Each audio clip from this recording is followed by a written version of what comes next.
Dimp Digital presents Idle Game Chat. Cool.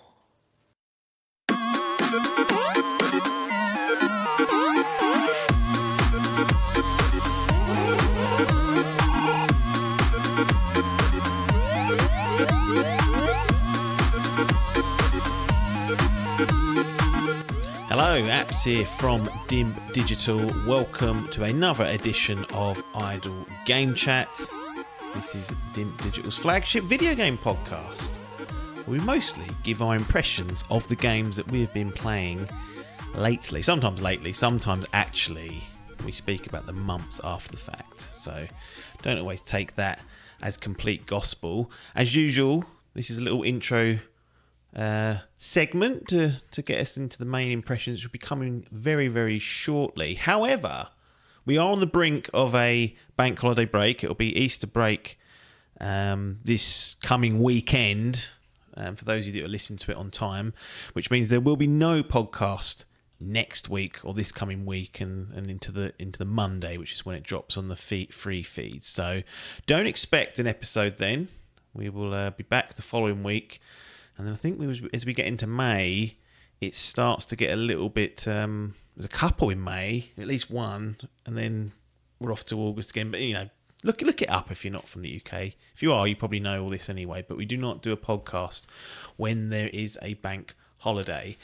On this edition, I thought it would be good in this little intro phase just to give a quick summary of the Fantasy Gaming League, because there has been a number of games that have popped out in the last week or so, and we've got some nice stats to go through, so let's quickly do that. We've had Rise of the Ronin that's come out, Alone in the Dark that has come out, Princess Peach Showtime that has come out. All this is taking place in the championship showdown between Logan and Paper. Now, Logan has had Rise of the Ronin and Alone in the Dark. This is the remake of Alone in the Dark from... what was that, the 90s, was it? Long old time ago. Anyway, Rise of the Ronin, Sony published game, Team Ninja. I was expecting it to be like Neo and Neo 2. Sounds like it's not. It's more of a typical open world game. And look, that's been reflected in the scores. The scores are not as high as the Neo games. They're sort of high 80s, mid to high 80s. Rise of the Ronin coming in at 76. So as a Sony published game, not a first-party game, a second-party delivery. That's probably on the low side. I can imagine, you see that coming to your team. Normally you get a tick in the box for mid-80s for Sony-published stuff, but Rise of the Ronin bucks that trend and comes in for 76, which is not a tragedy in its own right, but when you couple it with Alone in the Dark, which is sitting on a 63 as we speak, that is not a good 10 days or so for Logan. So he's got 5 games out. He's got an average of 81, so still no disgrace, and he's sitting on 406 points. Paper, on the other hand, he had Princess Peach Showtime, which is on a 76. Not great, same as Rise of the Ronin though, so he's not won or lost anything in that sort of head-to-head battle. And he also has 5 games out. He's got Final Fantasy VII Rebirth, Tekken 8, Persona 3 Reload, Princess Peach Showtime, and Mario vs. Donkey Kong. He's got an average of 85, sitting on 424 points. So there's an 18-point delta between the two competitors as they hit the halfway stage, both with 5 games out, both equal peg in there, both 0 transfers, and Paper's got his nose in front of 18 points, which sounds a lot, but you think about it, it's 5 games left, it's what, a couple of points or less for the next 5 games, and Logan would take the lead and win by 2 points. So if, say for argument's sake, Paper gets an 80, Logan gets an 82, that's what he's going to be tracking for. And obviously the games will swing wildly between them. But what's left for Logan? Well, he's got Hades 2, which was courtesy of Parky and his team. That'll be in early access later this year, should it make this year. So it'll be interesting to see whether it gets a page or not, because OpenCritic has been fairly inconsistent on that front. Senua's Saga Hellblade 2, so that'll be coming. I think May is the release date, a little Xbox title there for Logan. Metaphor ReFantazio, now that's from the Persona team, or mostly from the Persona team. They've scored excellently in the past. And we'll be definitely keeping an eye on that to see if it arrives. Football Manager 2025, which is a standard sort of 80-odd pointer. And then Tales of Kenzeria Zayu, which again is another complete and utter curveball that he threw in there. So that's what Logan's got left. Paper's got Microsoft Flight Simulator 2024, which we've not seen or heard anything about for many months now.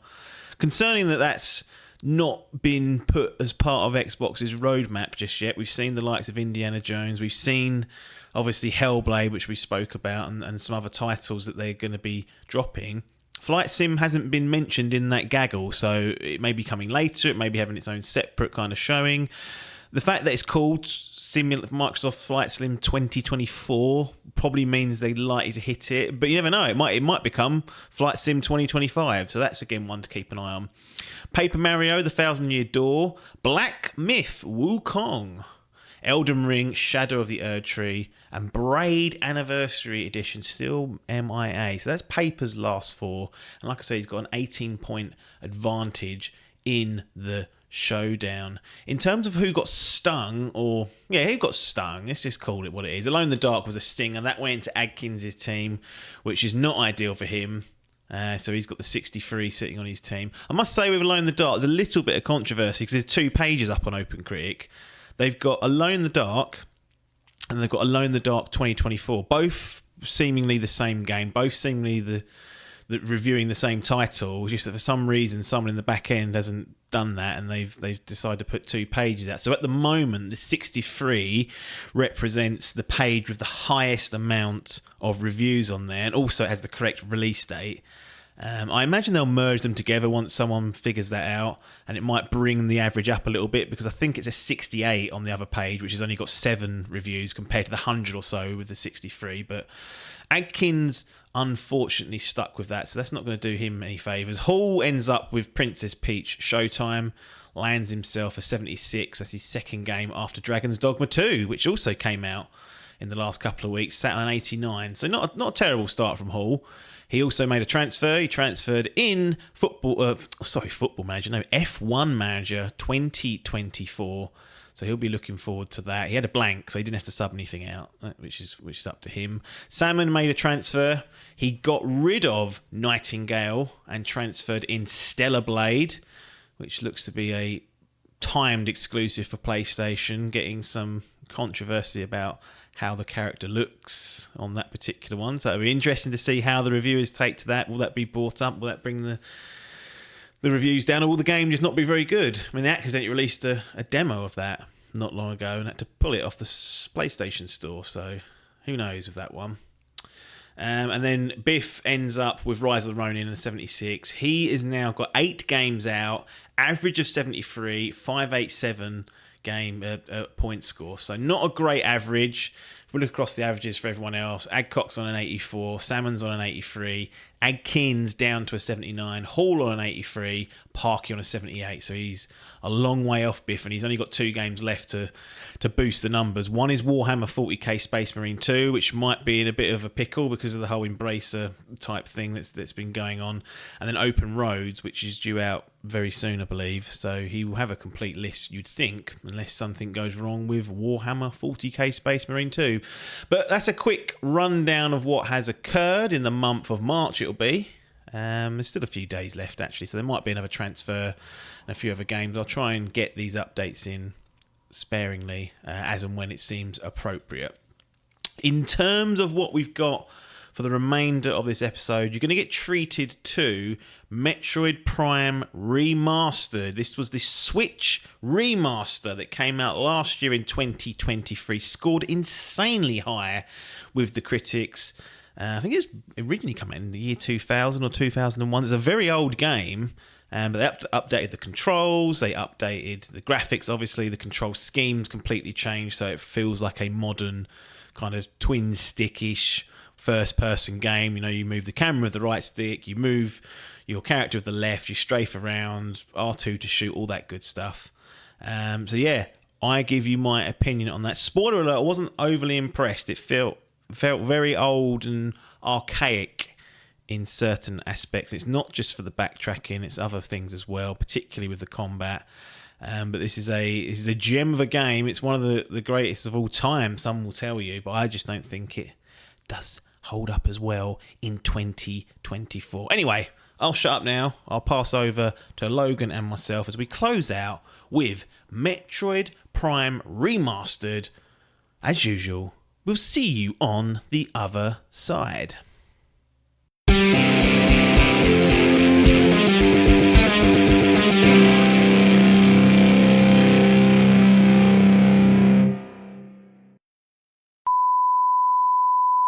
Right, she's Biff here. Quick report on Prince of Persia Lost Crown.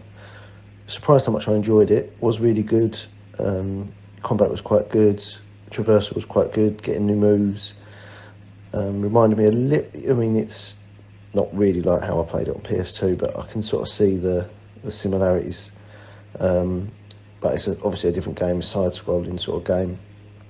Was really enjoying it, but trying to get around the map, I just found so much aggro, and I decided to bin it. I reckon I was over halfway, but I just got so sick of just trying to find my way from one area to another. There is fast travel, but you have to get to a fast travel point, and they're a pain in the bollocks to try and get to. And the enemies, just as soon as you do anything, they just reappear or respawn, so then you've got to go all the way through the enemies again. I just found it quite difficult in the end, and it became more of a wear than it was enjoyable. The combat didn't outweigh the getting from point A to point B, but it was quite good apart from that. But like I said, life's too short, so fuck it, gave it a botched in and just binned it.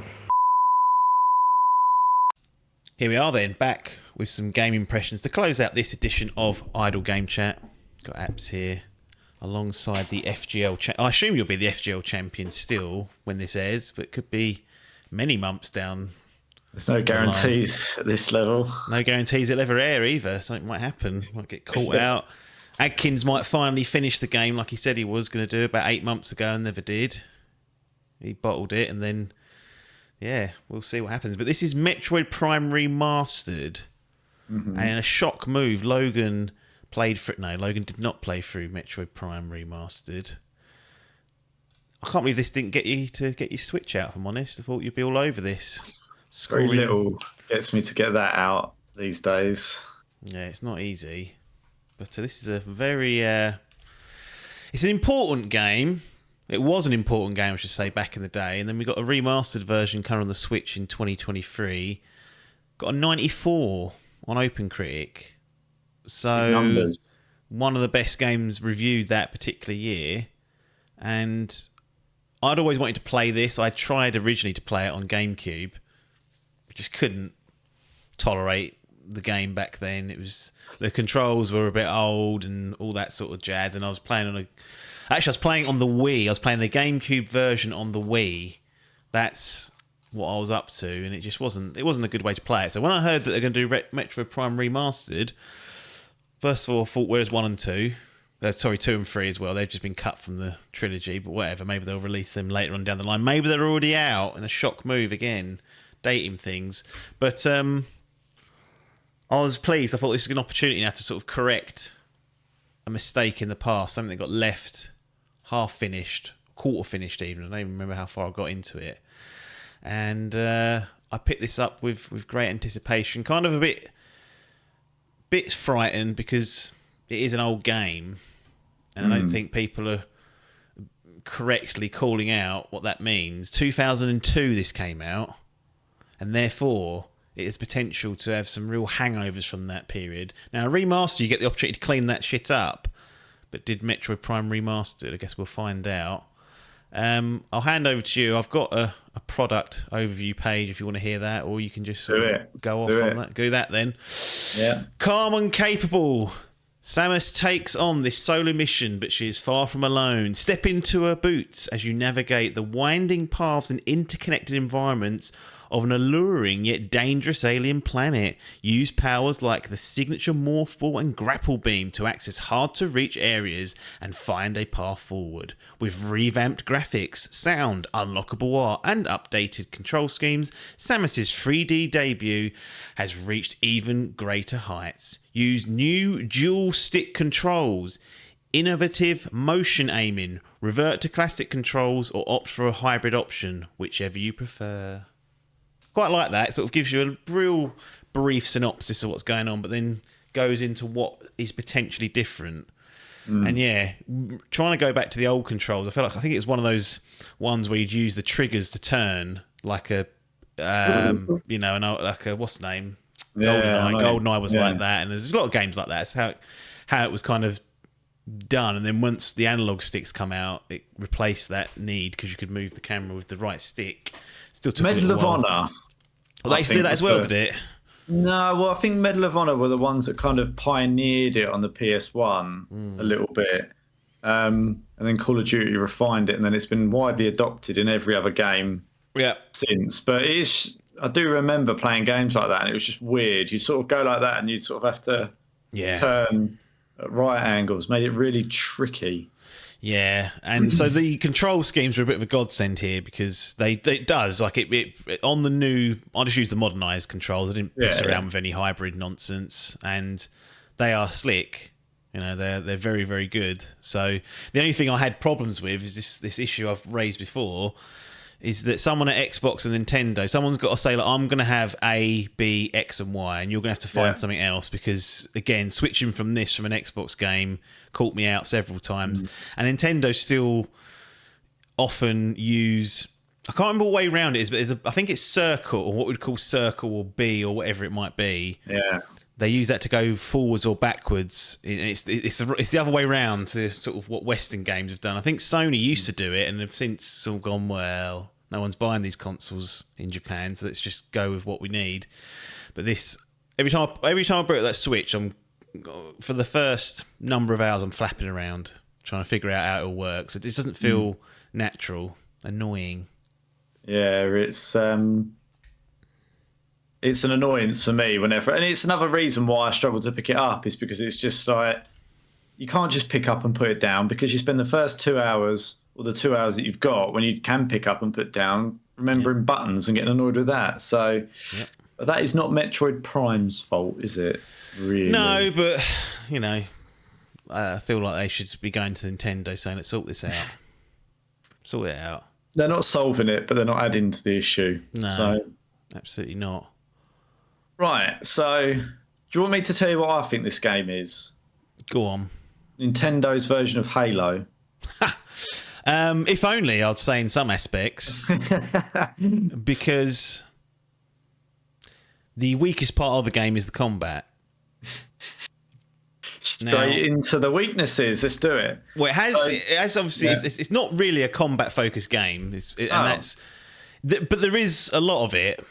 So it's a puzzle game. It's a Metroidvania, whatever you want to call it. It's a Metroid game, I guess, is the correct way of saying it, because it's not got any Vania in it. But you essentially end up on this barren planet. You lose all your powers, all this morph ball and grappling hook that they taught. You don't be getting that until you find the correct kind of upgrades. And it's interconnected. It's different zones that you can go to. Trying to get around the bloody place is a nightmare in itself. But essentially, it's a puzzle game in a 3D space, and you kind of use the powers and the weapons that you earn through exploration to get past a stage that you couldn't get to before, unlock a new area, get to a new item, whatever it might be. So that's the bread and butter of it. But they do kind of shit on you with a lot of enemies at times. And more combat than I think the game deserves, because it's just cack.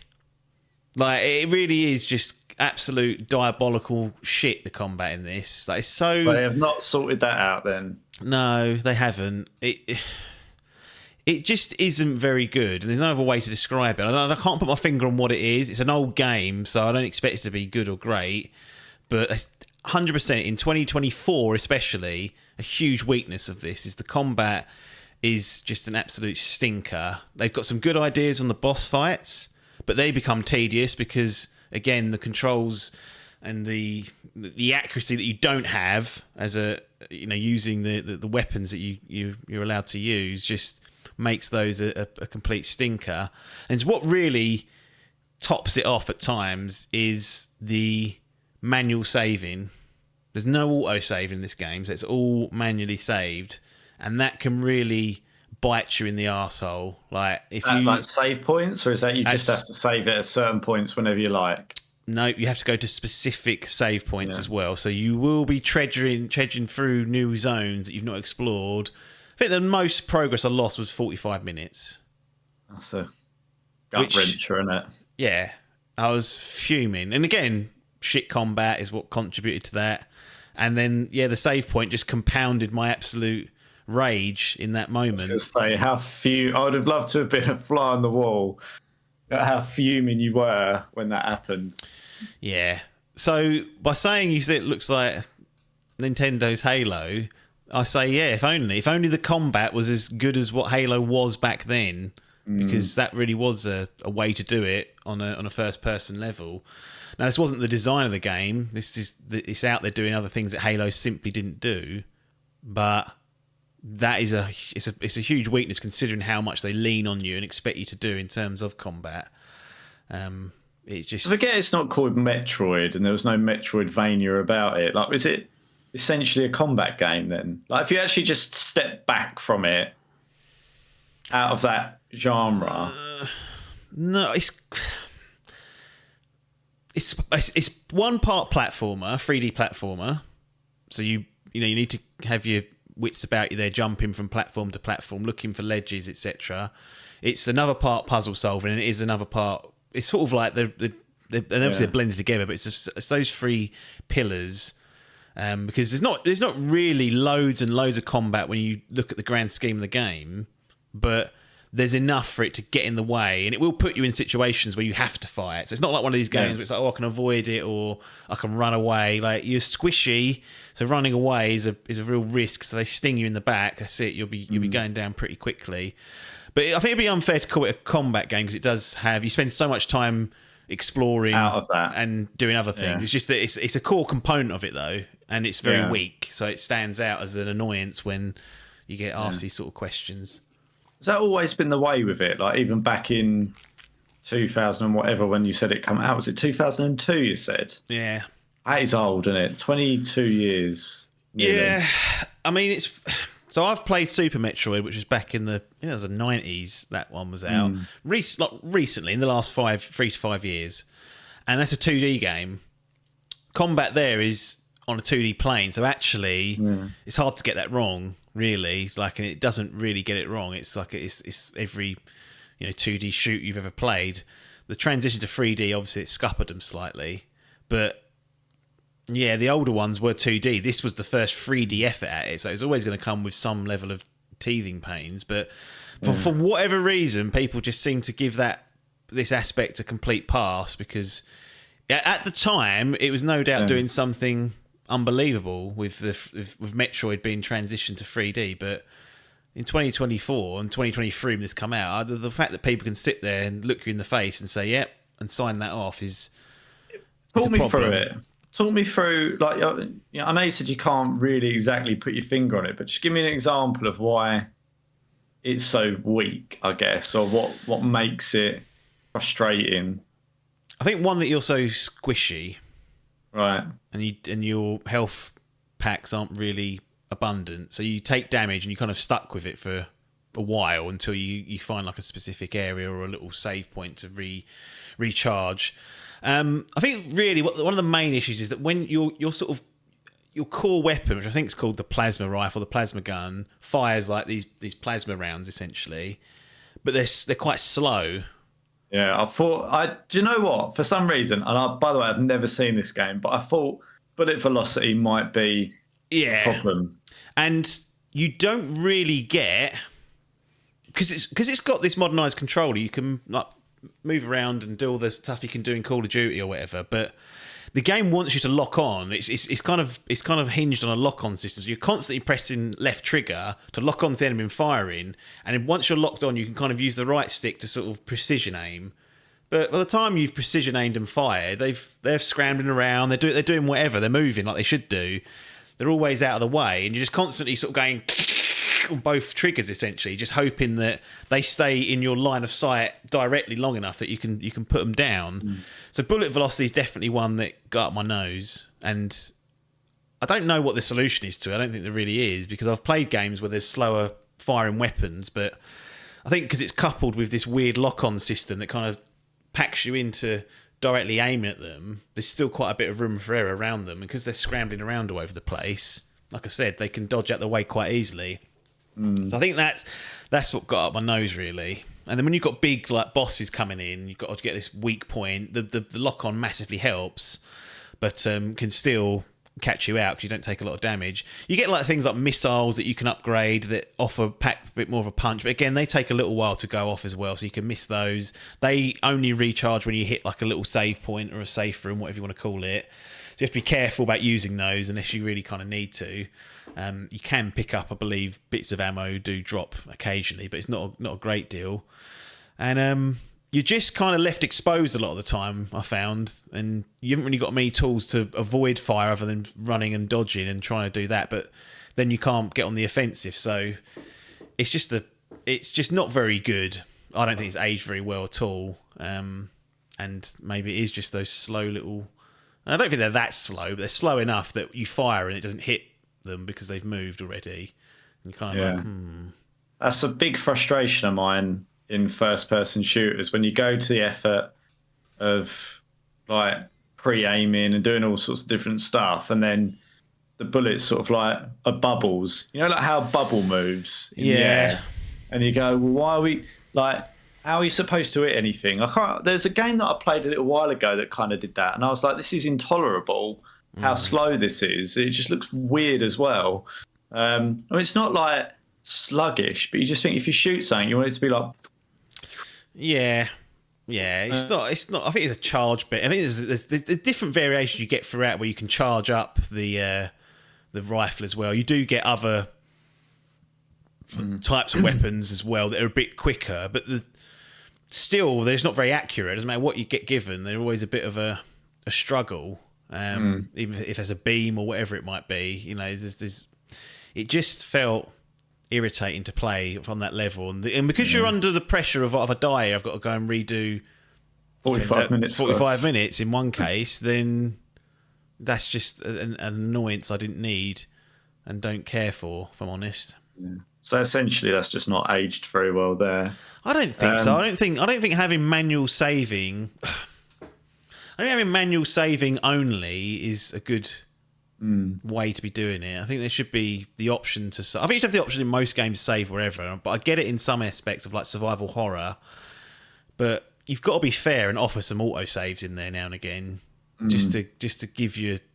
You don't want to just walk through environment. It's a lot, again, because there's not a lot of it, not a majority of combat. You spend half the time walking back to where you got to.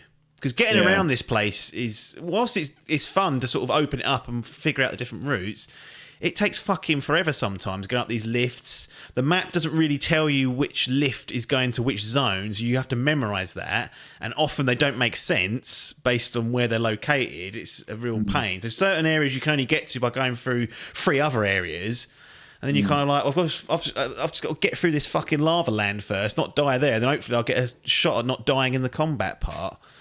I might be over analysing the combat just because it's linked with this horrible progression that gets lost, but I had a bad experience and bad experiences throughout, so it just kind of, as it all comes together, it doesn't come together very well, is what I'd say, which is a shame because the other parts of it are decent. So do you want to talk to those bits that you did enjoy then? I feel like we crapped on it for about 5 minutes there. Deservedly so, but I'm just saying that it can't all have been bad. Well, no, it wasn't. I mean, there's definitely... when you understand the puzzles, when you work out what to do, where to go, when you finally crack where the next item is, and it will help you with that. If you're taking too long, it will bring up a little radar and say, "Oh, there's some activity in this area," so you're like, "Oh, I probably should go there." But it does a good job, I think, in a 3D space. Kind of the environments are nice and diverse, and working your way through them is not always great because it's littered with hazards. But the puzzle element of it, and I guess the progression of unlocking new abilities and new types of weapons and other bits and pieces that's quite thrilling, actually, just to go through that and understand that. You feel quite clever when you get it right, but it gets up its own arse, like I said.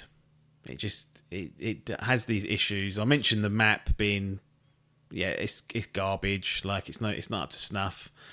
And trying to just navigate through this labyrinth. Yes, I understand it's supposed to be a little bit like that, but when I'm at the end of the game and I know where everything is, I'm like, I've just got to get over there, and it's like, fuck me, that's like a 10-minute trek just to get there.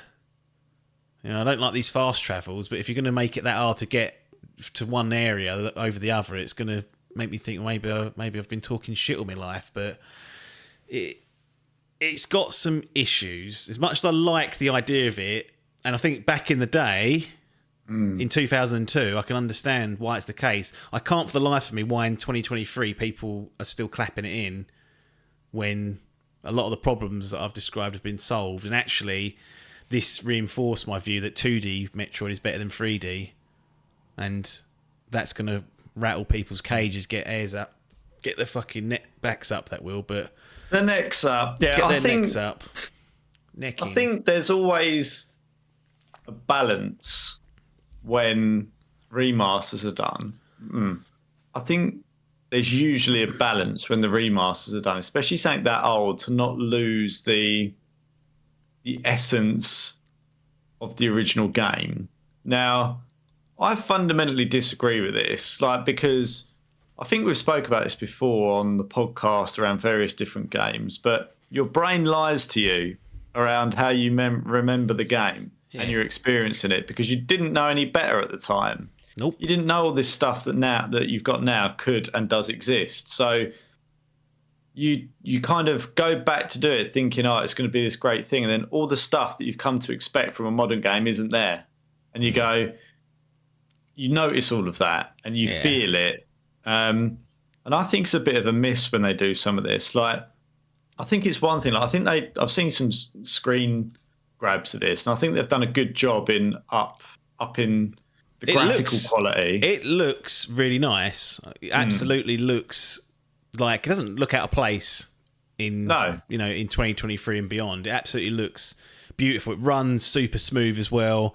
Didn't have any. Well, I had some bugs, but no like breaking bugs. Like, what I mean by bugs is that I don't know, like some enemies fell through the wall and disappeared, and I think they were standing on invisible platforms. I noticed that enemies can't go through certain doors, so actually one way to kill them is to run out the door, and then they just sort of stand in there going, and you can just pepper them with this slow beam. An exploit, they call that. Yeah. Well, again, I was a bit surprised to see it because I thought they would definitely follow me through, but they couldn't. But outside of that, the game never crashed, it never really dropped any frames, it didn't bug out, any quest bug outs or unlockables didn't not appear. Like, it all worked as it should have done. And yes, there were times when I sat there and thought, well, the game's broken because I don't know where to go, and it was clearly me. So yeah, from that perspective, they've done an excellent job. Actually, it's probably one of the better games. I think it was a good base to build off, though. They had a decent style to build off, and here it was just a case of shining it up, and they've done a really, really good job of that because the environments look great. The planet looks excellent. The enemies all look nice. Yeah, that Switch is what it is at the end of the day, and it's one of the better looking games that exists on that platform. Yeah, I think that's fair, but not too much in the way of. I think it's just. I find it strange that games like this can get like a 94 as an average. Well, it's nowadays. Been given to fans. It's been given to people that have played it previously and played it several times in their life, and then played this version and gone, "Yep." Which is the best version of it they've played so far. Yep. Understandable, but the thing, you give it to someone who has not got that baked-in knowledge or that baked-in experience. I think a lot of people pick this up and be like, "Christ, this is tedious." This is very, very tedious at times. And not for whatever reason, I understand why. You give it to the people that probably wanted to play it and whatnot. But to see that sitting on a 94 is a disgrace to humanity in some ways. Like, that's just way too excessive. Like, you've got to be able to pull your head out your arse and realise that we've come a long way since this garbage in certain areas. It does annoy me that a game like this, where it's a remaster of a 21-year-old game, is getting ranked the same in the same at the same level as like a Baldur's Gate or it's in the same league, isn't it? As those sort of God of Wars and Horizon, like all that stuff, like up there, like brilliant games at the forefront of this gen on the consoles and stuff. Then you've got something that doesn't have auto save and like various other things about it that's up there. And I'm not saying it can't be done, but it feels like you want to sort of go, come on. Yeah.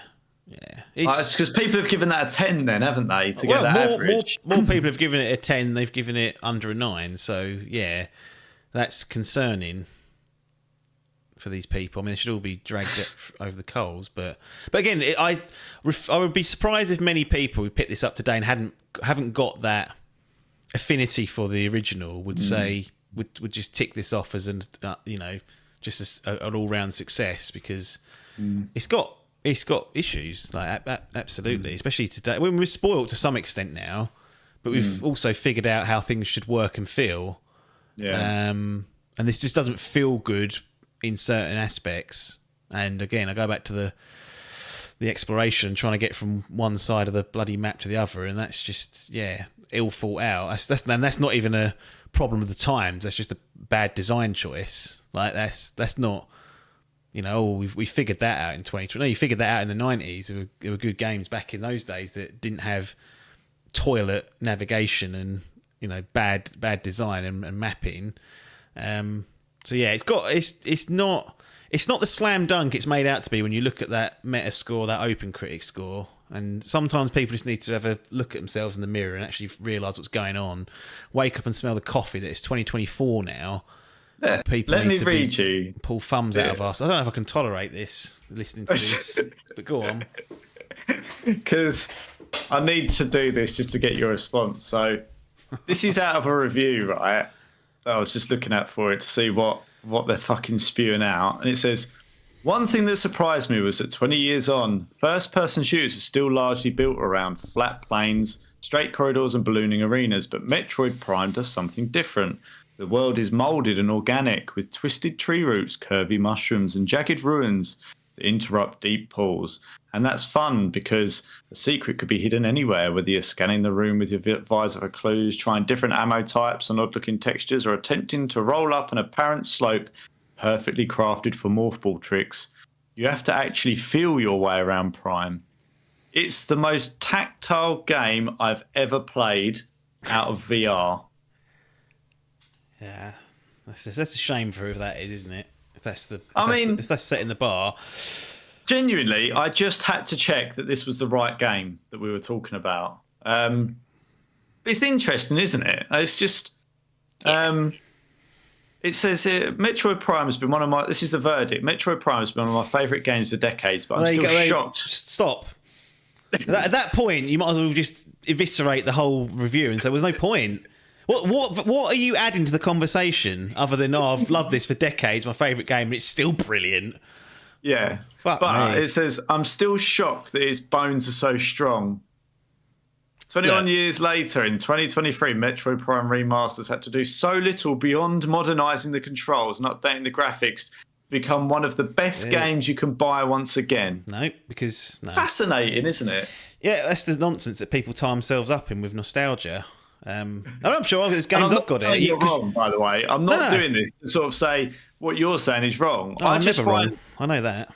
I just find it interesting how, like, despite what you've said there around, and I'm sure if I picked it up as I enjoy shooters, I'd be like, what the fuck is this? I mean, almost worthwhile me just buying this for you and putting you through the misery for 3 hours just to see. I mean, if they offered a refund after 2 hours, I would absolutely do that. Just say, look, how can you class it as the most tactile game I've ever played outside of VR?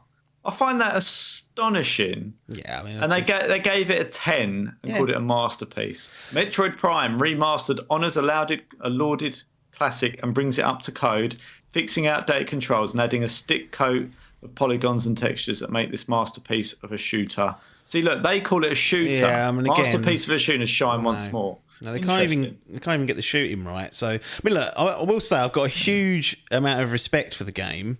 Yeah. And I understand it's a product of its time, so therefore crapping on it is somewhat a good pastime of mine, but also it's somewhat unfair. But I'm just being real that this, if you're coming into this for the first time and expecting it to be anything like you've played in terms of convenience or just natural feeling, you're gonna have to relearn stuff, like and work around the game, because it's a product of its time still.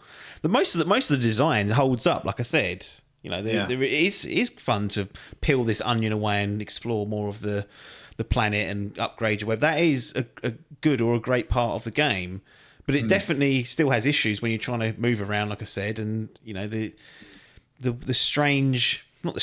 old archaic, just core mechanics of the shooting will catch people out. So if you don't have the affinity for it, I don't think you're going to have the 94 fun time that's being touted. And that's all I'd say. Is if you've coming into this fresh, especially if you weren't around back in the day playing this old dross, because I remember playing some right old crap in the 90s and then leading into this, then you're going to have even worse a time than I did. But if you've played it and it's one of your favourite games ever, well, I can't see why you wouldn't give it a 10 really from that perspective. But look, it's a product of its time. It does a lot of things well, it does some great things well, but it also has some issues that are purely down to a bit of age and some bad design. I don't think that's necessarily unfair to say, nor would I say steer away from this completely. I think actually, if you've not played it, it'll be a good experiment to run through, because you don't really get games like these today. You don't get 3D games like this. There's a reason why Metroid Prime 4 is about 8 years into development and hasn't come out yet, because they're fiddling around with it, trying to suss it out again.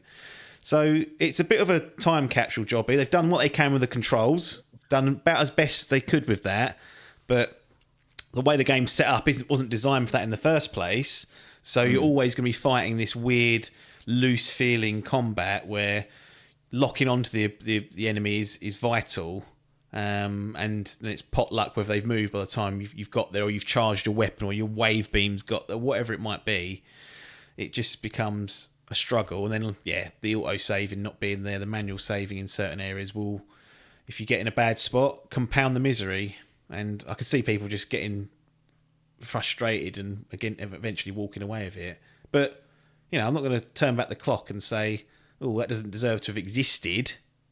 But it really wasn't something that I'm trying not to overcorrect, because there's a part of me that says 94 is so bad that I should just completely drag it down. But it's not. It's as usual. It's somewhere in the middle, where it's pretty good mostly, but just has some real annoyances. And when you see all the smoke blasted up its arse, it's difficult not just to want to really pull it down and stamp on it. But I've probably done that enough anyway. So those that love the game sitting there absolutely fuming. But I'd probably say the same about Metal Gear Solid maybe. And people play it today and go, "What are you talking about?" And I go, "Yeah, I know." But it was I know how to work around that game, so I know it inside out. It's what you don't realise when you get so familiar with a game, particularly an old one. You work around the issues that it has and just think, "Oh, everyone can do that." Well, you don't realise in 2024 it doesn't make any sense for it to feel like that. But you've already learnt it, so it doesn't matter to you. Nonsense. So, I guess, is there anything else that you want to mention about this game? Or we move on? No, I don't think so. I mean, look, I've crapped on it a lot. There's a lot of things to like about it, and I said if you're content with putting up with some nonsense, it's worth a playthrough if you've not played it, just to experience what it was like, a bit of a history lesson for yourself. But don't come walking in here and tell me that it's still 10 out of 10, all this nonsense, because I can't stand by that. But by the other token, it's perfectly fine. There is some really high moments in it. Just, I think it's one of those games. It suffers with its age slightly, and there's only so much you can do. And it's about as best a job I think they can do without completely rebuilding it and changing how some of the mechanics work. But then you'll have the purists up your arse saying it's not the Metroid Prime that I grew up with. I go, good, thank God. Did you pick this up because it was a 94 game? No, it's because I tried to play it back in the day and flaked out on it, and it was annoying me. Not, I didn't wake up every day thinking about Metroid Prime, but it's one of those things that when I saw an opportunity to play it modernised, I was like, the controls now the excuses are gone. It's on a platform I've got. The controls are as slick as it's going to get. Let's go into this. And I wanted to, because I thought, maybe I'll play 2 and 3 and then get ready for 4. What I will say is, based on this, if they release 2 and 3 again and remaster it before 4, I doubt I'll play them. I'll probably just watch a walkthrough and then just play 4 and hope they've sussed out where they've got it wrong in the past, sort of 20 years ago. Because it hasn't sold me on this 3D Metroid being the way forward, simply because just the combat really didn't vibe with me. And if you're going to make that a core component of the game, one of the pillars, it's difficult to get over that. So that's that. It's cost them, really. It's a shame. It genuinely, I didn't expect you to largely crap on a 94 rated game, but here we are. People need their heads examined. It's like when Adkins was talking about Resident Evil 4, the original, and he said, the way I'm talking about it is though it was remembering back in those times what games are like. And I was like, what are you doing? You can't even remember what happened last week. There's no way you can accurately determine that the game was what it was. The brain lies to you. Yes, the brain lies to you. It does, 100%. And maybe the brain's lied to me and festered all these bad feelings about Metroid Prime when actually it wasn't that bad. But I'm still scarred by specific examples that I won't go into, but I was so glad it was over at one point. I was so happy. I was like, that's made me really happy just getting that off my plate. Cut it there. I'm so glad it's over. Happy odd. Yes. 2024. But I get that with a lot of games where it's tough. When you get to like tough bits, there's just a sense of release. Yeah. No, I think you're right. I think there are some games, and this is hard. Like old games were harder as well, whether we like that or not. Like they were fucking unforgiving at times. Yeah. I don't think I ever completed Golden Axe. No. I don't think anyone ever has. Like they are fucking hard.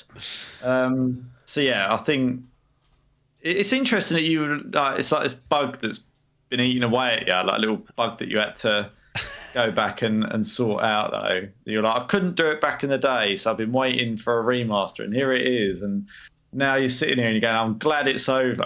I generally do like going back and playing like games that I've missed that have been modernised slightly. Yeah. But it doesn't mean they're always going to be super enjoyable as they were in 2002.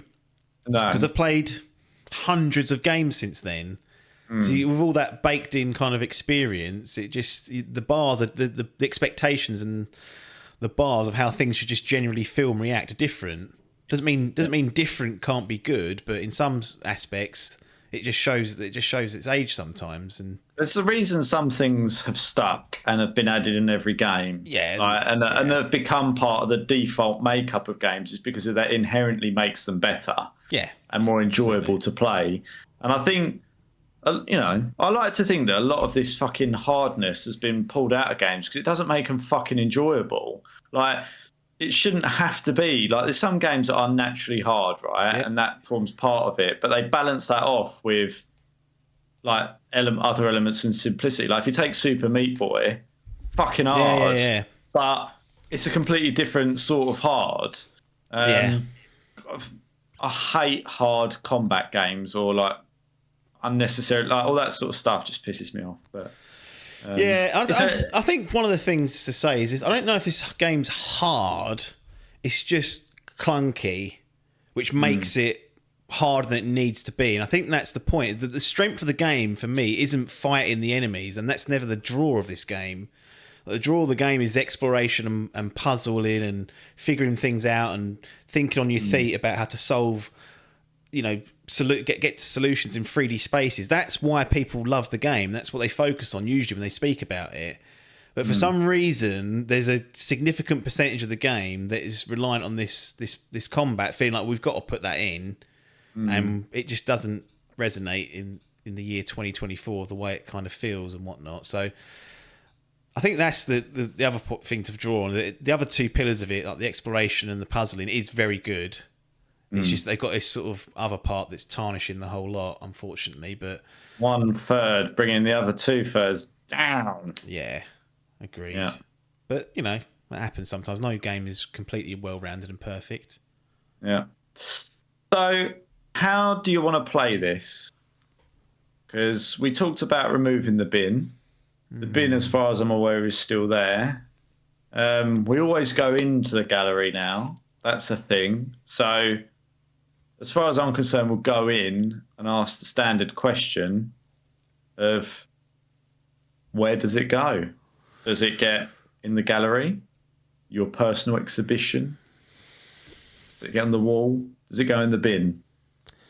Where are we chucking it? Metroid Prime Remastered is going to go as a bronze. It's pulled it out of the fire, almost. That's purely out of respect, really, of the other two components that I mentioned. I did wonder what you might do with this, because I was like, you fucking crapped on it and you're relieved it was done. But there must have been elements in it that redeemed it, despite the drag factor of the combat. And there absolutely is. It's like that morph ball is just inherently fun to roll around in, and doing puzzles based on that is good fun. All the different weapon types, seeing them translate from 2D to 3D is really fun as well. And they've pretty much nailed all that. Like, if you think, that's how that should work, and it does work like that in a 3D space. And just pottering around, trying to scratch around in that brain of yours, trying to suss things out, and then getting to the solution. There is a charm to that. It's just that the combat moments kind of drag it down, and really the combat moments are the moments also of where you're going to lose progress. So that makes that whole element of it just an annoyance rather than an enhancement. But I guess if you strip that out and you can just get away with, you get through it. I mean, it's not unbelievably hard. It's just frustrating. So once you kind of get a bit lucky or figure it out or get through to the next zone, you're kind of off to the races. And like you said, you get like the grappling hook, all that stuff unlocks all these new areas. That's all brilliant to do in 3D, but it is just sort of held back by that component and a few of the other bits and pieces I mentioned earlier when it's around traversing the planet itself. But I'm interested to see how Metroid Prime 4 fares, simply because I feel like you can't release the game feeling like this again. It'll have to feel much more modern. So if it does feel like even Halo from when that came out, 2001 was that? I can't remember when Halo was. It was back in the day. Yeah. That would alleviate, I think, a lot of the issues. And if they can retain the same level of exploration and onion peeling and power upgrades and whatnot, it could be really, really good, and one that you can actually say that that's probably not going to age terribly because it's using modernised standards from the ground up rather than superficially adding the control scheme on top when actually the game doesn't function like a first-person shooter would today. So I'm intrigued by 4, but it just means I won't play 2 and 3 as a catch-up. I'll be just watching through them to get the lore that's required. Oh, I should mention also, scanning things is a big part of the game. Like, you use your scanner to, see like doors and whatnot, and that's relatively fun for a little while, but that starts to show its arse eventually as well. It becomes an annoyance trying to scan everything, figuring out what they are. But for those that like scanning things and then reading the entries, there's a million things to scan in this. So if you're one of those little collectors that likes to fill up your little book with all the creatures and whatnot, that can be part of the game for you. So should mention that. But yeah, bronze for Metroid Prime Remastered. There you go. Frightened him off. I frightened myself off. That'll be Idle Game Chat for this particular edition. I said we'll be back very shortly on your favourite podcast app, YouTube, patreon.com/Dimp Digital, all the good stuff. But nothing more for us to say other than thanks for your time and ta-da.